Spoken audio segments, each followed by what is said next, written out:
and welcome to IHW Council's special web series on RH negative incompatibility. I'm Anisha Nair Dhawan, and you're watching our exclusive show on RH negative blood group and its impact on pregnancy. A healthy pregnancy is a celebration for the entire family to welcome a new member. But there are a few things that would be parents should be aware of when starting a family. One of these issues is Rh incompatibility. This occurs when a pregnant woman whose blood type is Rh negative, for example, B negative, is exposed to the Rh positive blood from her fetus, say, for example, B positive. Because of this incompatibility, the mother develops Rh antibodies which have the potential to cross the placenta and attach or destroy the fetus's red blood cells.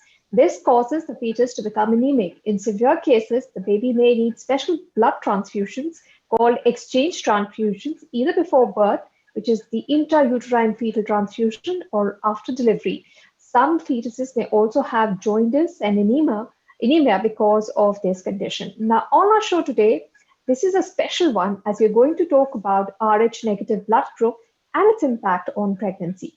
And to guide you for this and answer all your questions on this, we have Dr. Nidhi Gupta, Professor, Department of Obstetrics and Gynecology, SN Medical College, Agra. Welcome to our show, Dr. Nidhi. Thank you so much, Anisha, for the kind introduction. Thank you so much. Now, before I begin the conversation, I would like to reach out to all our viewers who are tuning in and watching us. Keep sending us your questions in the comment box, and we'll try to get all of those answered by our expert over the next 30 minutes. Do like and comment with your feedback on our page and share the special show on your wall if you find that your friends and family may also get benefited from it. So let's begin, Dr. Gupta. I'll try to explain what the situation is in my words, but for the benefit of everyone tuning in, what really is this Rh incompatibility? We have to understand that every human has a blood group. Hmm, There is the ABO group and there is the rhesus group. hmm, It was Landsteiner and Steen in 1939. They found out that there was, because we are descendants of the rhesus monkey, they found hmm, out that there were some blood groups which were present in humans, and there was some blood groups which were not present. And because of, even if there was no ABO incompatibility between the bloods which were transfused, some hmm, people developed blood transfusion reaction. So it was found out that if 100 people from the world were taken into account, hmm, 85 of them had this antigen, which is called the rhesus antigen, which was hmm, present in the chromosome 1. hmm, And around 15% of the worldwide people did not have this antigen, so it was absent in them. So hmm, all those who had the antigen were Rh positive, and all those who did not have the antigen was Rh negative. hmm, So one important factor was that one, when now blood transfusions were given, they were safer because we were not only detecting the ABO groups, we were hmm. also detecting the rhesus group, This that the factor. RH. Okay. Hmm, Secondly, it was seen that there were some fetuses which were abnormal, which were born in 1939. They found out there hmm, were these swollen babies which were coming out from women, which were swollen, which were anemic, which were hyperbilirubinemic, and they used to die immediately after death. They named them erythroblastosis or hydrophytalis babies, and they found out in 1940 they linked this disease with an Rh negative mother. hmm.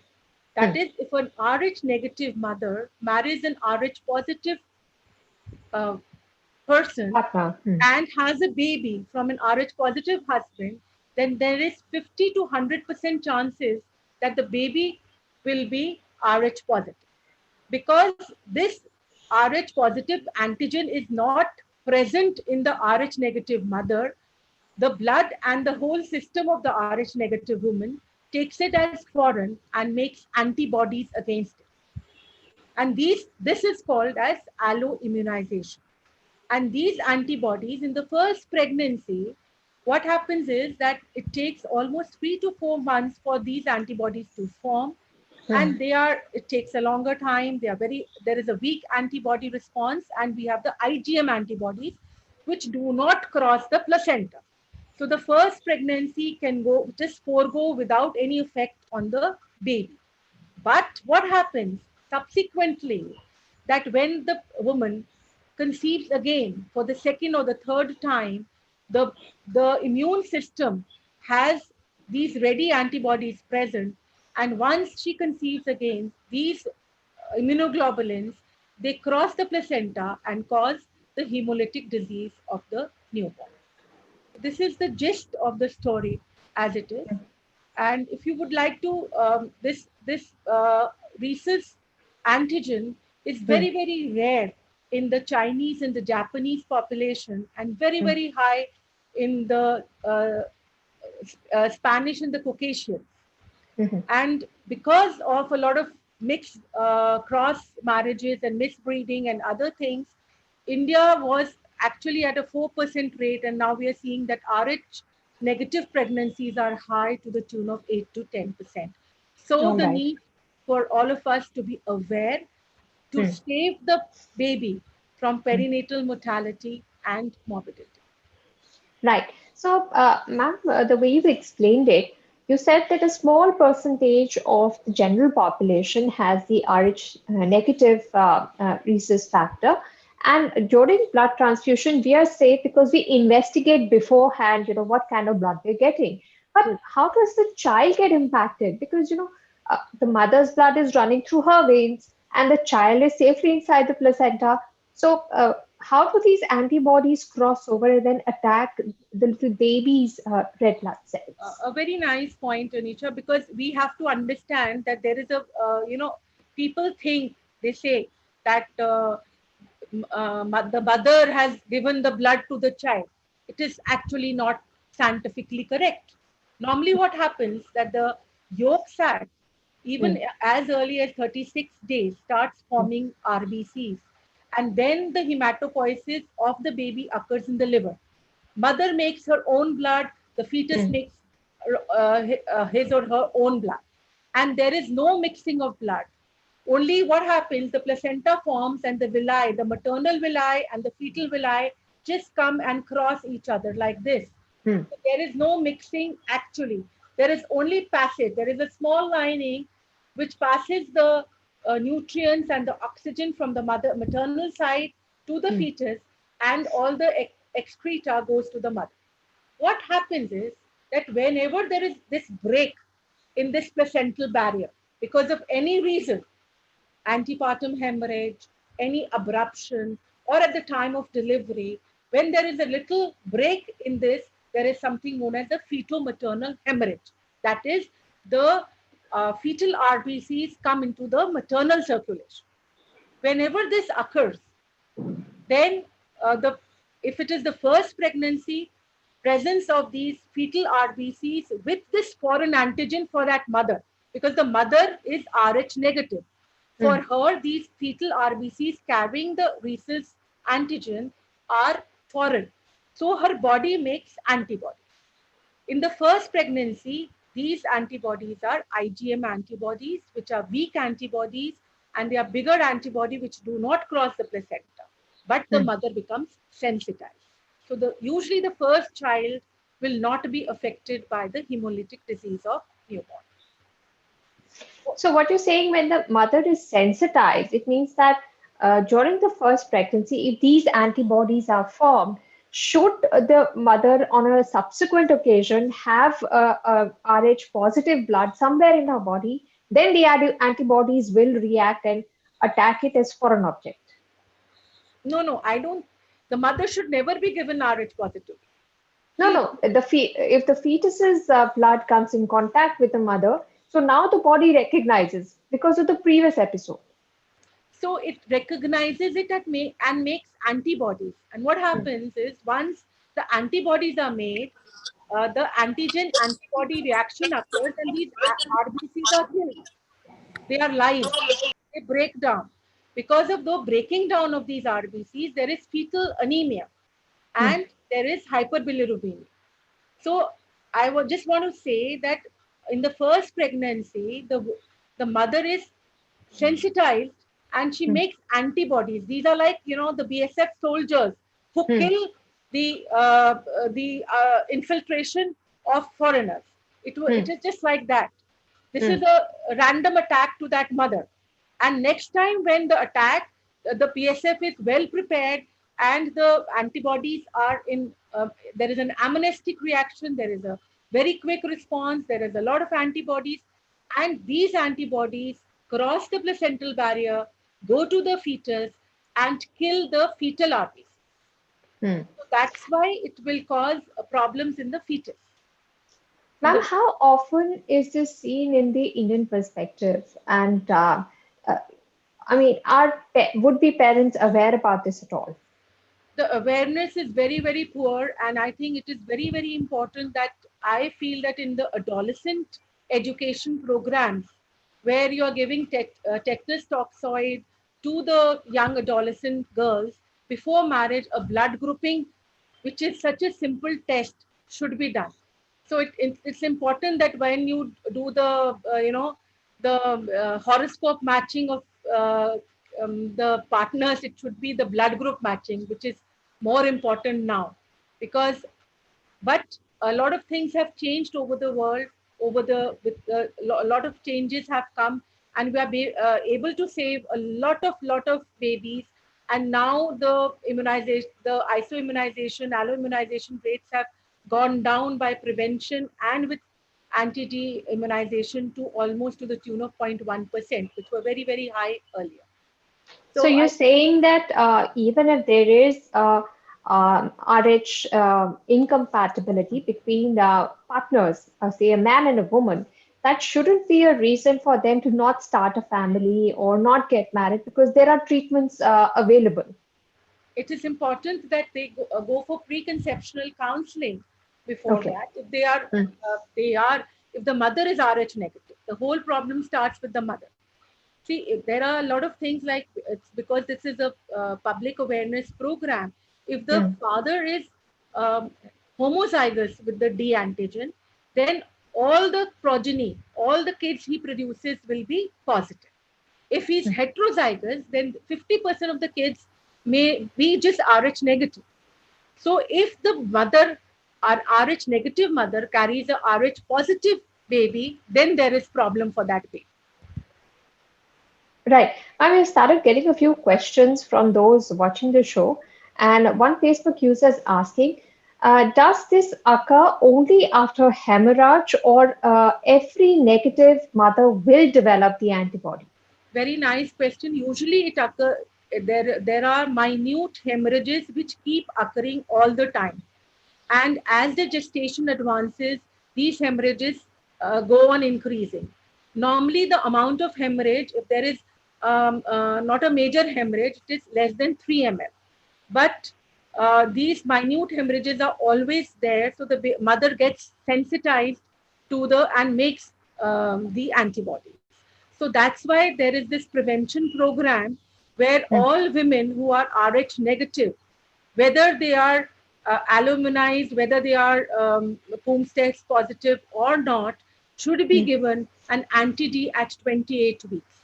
And the maximum fetal-maternal hemorrhage takes place at the time of delivery, which is very important. Right. So it is a risk factor even before the delivery happens, right? Yeah, true, true. Right. Another question coming in is, can RH positive parents have RH negative baby? See, that depends on again the zygosity of the parents. If both the parents are heterozygous, that means they have a dominant D and a recessive D, right? There are genes. There are two genes, a dominant gene and a recessive gene. If they're Hmm. heterozygous with a dominant gene and a recessive gene, both parents, then they can have a RH. What was your question? Sorry. And the Both question is, RH positive yeah, both parents are RH positive. Can their can have baby a be RH RH negative? negative. Yeah, they can have. But both parents RH negative cannot have a RH positive baby. Okay, it You can doesn't have work to the other blame way the around. neighbor. You have to blame somebody else. Okay. Okay. Ma'am, the other very important question coming in is how is RH incompatibility treated? I mean, what happens to parents whose child will have There this are two aspects incompatibility? of treatment. One is prevention, because we know now that fetal-maternal hemorrhage keeps occurring. So it is important that if there is a woman who is RH negative, she should come, she should get, at the first booking, she should get her blood grouping done. If it is negative, we test her husband, and if he is positive, then it is a surety that 50% to 100% the progeny, the baby, is positive. Hmm, So we start treating her from 20 weeks onwards. We do hmm, an indirect Coombs test, which tells us whether this woman or this baby is at risk or not. So hmm, otherwise, it is said that every 4 weeks, that is 20, 24, 28 weeks, should be done. But those who can afford can be done repeatedly. But if those who cannot afford, then we call the woman at 28 weeks, hmm, do an indirect Holmes test. If it is negative, then we give her a 300 micrograms of anti-D injection, which will take care of any feto-maternal hemorrhage which has already occurred, hmm. and also the feto-maternal hemorrhage which has occurred at the time of delivery.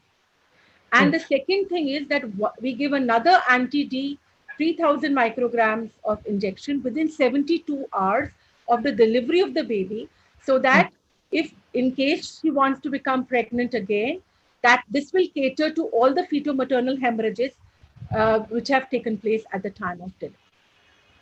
All right. So there is proper treatment and a proper plan, but you should be counseled and you These are should for know. women. Yeah, this is for women who are not immunized. Those All right. women who have become alloimmunized, that means Hmm. they have antibodies, Hmm. can undergo treatment also. Now, suppose a woman comes with an indirect Coombs test positive, we do the titers. The critical Hmm. titers are between 1 to 8 to 1 to 32, depending on the lab reporting. But we have Hmm. taken a middle one, that is 1 is to 16 is taken the critical titer, where we know that if the antibodies are this level, then the baby is definitely going to get affected. Okay. So if the critical titers are high, these Hmm. women are under the high risk category and under the doctor's close observation.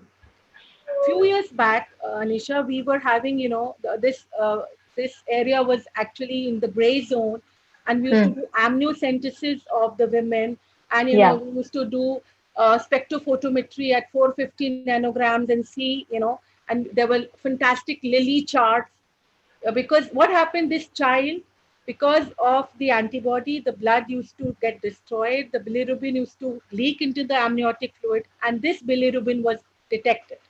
But Okay. these were invasive tests. Now Hmm. we have come up with a very special test, which is the color Doppler of the middle cerebral artery of the brain, which Okay. we come to know the peak systolic velocity. It is a non-invasive test which the woman Hmm. can come, and if this peak velocity is more than 1.5 medians of multiples, then this woman is at a greater risk of the baby having a lot of problems. And then nowadays, the latest technology is intrauterine transfusion, which we Hmm. give to this baby. All right. Ma'am, another question coming in is, are there any benefits of being RH negative? Is there any benefit of your RH at all? I mean, it looks like it's negative, but it's just what it is, right? The benefit of Rh negative is, number one, there was a time when at the time of war, you know, Hmm. and because there was something known as O negative blood, which was like a universal donor, which you could give to any Hmm. person. So importance of Rh negative being is because it's a rare kind of a blood, you can help a woman with a Rh negative. Then O negative blood is like a universal donor which you can give, and even these babies who are given transfusion are Hmm. actually given, O negative blood as a universal donor after they are cross matched with the maternal blood. So I think that is one of the importance of this being an RH negative. RH negative. Another question coming in is, does being RH negative cause miscarriage? See, actually, there is a lot of controversy on this because Hmm. first time the mother will carry the baby safely. Second, and consequently, what happens, it will depend on the titers of antibody which she has. Hmm. Okay, if the antibody titer present is very, very high, this antibody IgG will cross the placenta and may Hmm. cause abortions, but it would need a lot of RCTs to prove this because actually the system, the blood supply, everything starts, the RBC, fetal RBC start forming after 35 days. So some Hmm. people believe that early abortions could be because of this, and some believe that no, RH will affect the baby and will not cause miscarriages. So the exact consensus for this is not there. But for all practical purposes, for the public awareness, I would say that RH negativity will cause miscarriages in case it is not treated. All right, so it is an important factor that It is everybody an must keep in mind. And we've got more questions coming in, and I'd like to club two of these questions coming in from a Facebook user. He's asking, RHC negative is also, is RHC negative RHD negative is, what is the difference between RH negative C and D types? very fantastic question. I think this is the doctor asking me. Actually, we have to understand that on chromosome 1, we have chromosome 1 is actually the for the rhesus factor. Okay, so Hmm. we have 5 antigens there. It is capital D, capital C, small c, capital E, and E. These are the 5 antigens which are present on this chromosome um, Hmm. 1. One. And because there was a time when they were talking of C and E, but actually because D is a very dominant factor, and this is the factor which causes most of the problems, so we do not address C and E a lot because because as it is a 8 to 10% population being Rh negative, and that also D being very dominant. So we do not cater to the C and E antigens which are present in the chromosome. We are just catering to the D because that is a difficult antigen which is causing a lot of dangerous things to the fetus. So there is a C antigen, there is a E antigen, very Hmm. rightly said, but we do not cater to those abnormalities or incompatibilities now. All right. So, ma'am, you said that there is treatment to be given to a prospective mother if she has developed the antibodies beforehand, and also during her pregnancy, she can be given the treatment. But the main important thing is that you should be aware so that you can alert your doctor as well, right? Yeah. Ma'am, the treatments that you have mentioned, how long does it take? I mean, this is, before, the woman has developed antibodies, but before the child, she has conceived. How long is the treatment then? See, the treatment is if she is affected, if the Hmm. titers are high, Hmm. and I told you that you have to do the color Doppler of the brain of the baby, and if that peak systolic velocity is more than 1.5 multiples of PTN, that means that the baby is affected. Then we Okay. do a podocentesis, that is intrauterine. Under the ultrasound scan, we take out Hmm. the blood of the fetus with the baby inside the womb, Hmm. and we do the hematocrit. Hematocrit is the amount of blood, hemoglobin, and the other RBCs present. If Hmm. this hematocrit is more than 30, we just Hmm. keep this woman under observation doing the MCA-PACV, which is a non-invasive test. Hmm. If this hematocrit is less than 30, then we do an intrauterine transfusion of blood for this baby. Because if we do not take care of this baby will develop a hydrops fetalis condition, wherein the baby will have severe fetal anemia Hmm. because the RBCs are breaking because of the antibodies. Yes. The the heme will come out. The baby's bilirubin level will increase, and if it is more than 20, it is deposited in the fetal brain and causes Hmm. kernicterus. And third, then there is a problem called, because of a decrease in the hematocrit, there is third space.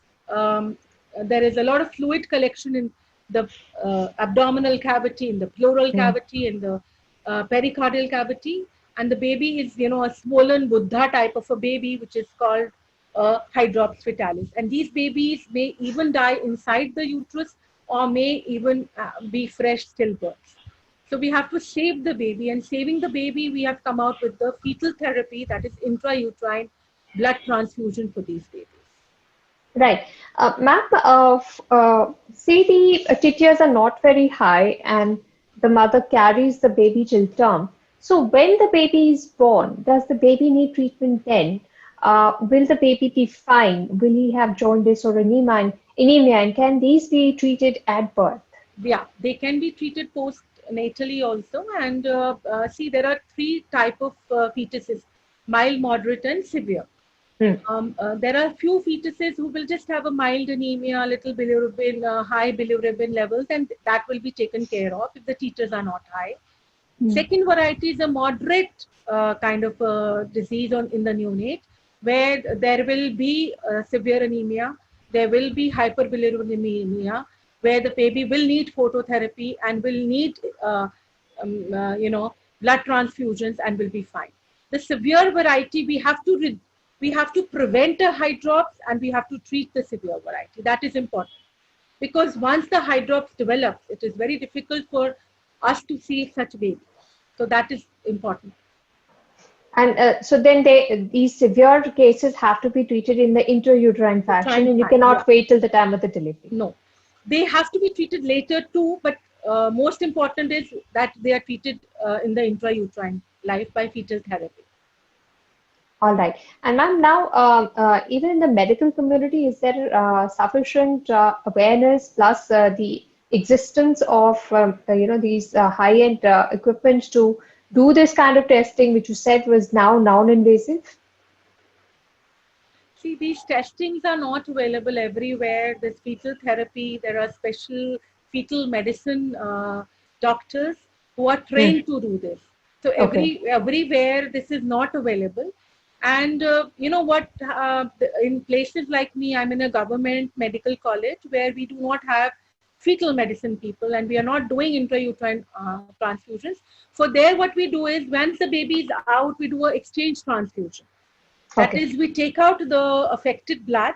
That is 15 ml of that blood is taken out, and 10 ml of the RH negative blood is injected to the baby. So we are doing exchange transfusions to save these babies also, which we've been doing for quite a few times. These are Hmm. fetal therapy has come out in a decade or so. All right.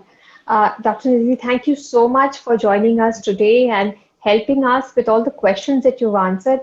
And you have raised so much awareness, so many new things I myself have learned. I'm a mother of two kids. I never knew that this would be such an important issue. But thank you so much for creating awareness about this important issue. When you are welcoming a new member in your family, all steps you should take to ensure that this is a happy So very occasion, and you can do this by being aware. Thank you so much for joining us today and answering all the questions that you've taken up today. And thank you for creating awareness about this critical issue in our country. Now, if you're watching this show and if you have any more questions, keep sending them to us through WhatsApp. You can even click on our WhatsApp button on the page and send us your questions. Don't forget to follow us and stay updated on all the concerns about your health and well-being. We will be back again taking up more questions from your side on this issue again next week on Wednesday. Send us your questions and join us again. And do keep a track of the ISW page to be updated on all the latest that we are doing. This program is supported by Bharat Serums and Vaccines Limited under its public awareness initiative. We'll be back again with a special show on RH negative incompatibility next week, same time. Do follow us on Facebook and get all the updates on our upcoming programs. And keep sending us the questions. We'll be happy to take them up in our next show. Till then, stay at home and take care. Goodbye.